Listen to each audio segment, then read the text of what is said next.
আসসালামু আলাইকুম। আশা করছি সবাই অনেক অনেক ভালো আছেন। তো হাসব্যান্ড হঠাৎ করে বলছিল উনি নাকি ঝোরা মাংস খাবে। তো এখন কোরবানির ঈদ ছাড়া আমি কিভাবে ইনস্ট্যান্ট ঝোরা মাংসটা ওনাকে তৈরি করে দিলাম সেটাই আপনাদের সঙ্গে শেয়ার করছি।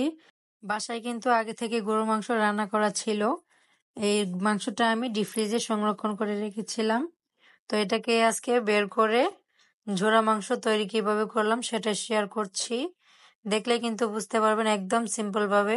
আমি এতে কিন্তু কোনো রকম পানি অ্যাড করিনি। মাংসটা একটা প্যানের মধ্যে দিয়ে তারপর এটাকে ভালো করে নেড়েচেড়ে মাংসগুলোকে ভেঙে নিয়েছি। তারপর একদম শুকনো হওয়া আগ পর্যন্ত আমি স্প্যাচুলার সাহায্যে নেড়েচেড়ে কিন্তু রান্না করেছি। মাংসটাকে কিন্তু আমি ততক্ষণ রান্না করেছি যতক্ষণ না পর্যন্ত ঝোড়া মাংসের মতো একটা লাল লাল কালার চলে আসছে। এই যে দেখুন, আমার রান্নাটা দেখলে কিন্তু আপনারা বুঝতে পারবেন।